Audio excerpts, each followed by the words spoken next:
Why would you like to keep using 360-degree videos that limit the visualization of your products when you can use Badvisor and improve your experience with immersive 3D models with a couple of clicks? Let's recreate this scene from a photogrammetry shoot that allows you to explore the asset in real time. For this case, I already have my model ready, and I will just drag and drop it into my scene. Then, import the texture and connect it to the material. To open the material, you can hold Alt and Control, then left-click on the model. Then, plug the texture on the base color and make sure to enable the Unlit option.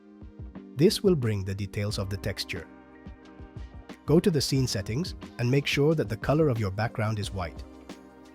Add a directional light and change the intensity if needed, and make sure to enable shadows and tweak the blur until you have a shadow like this.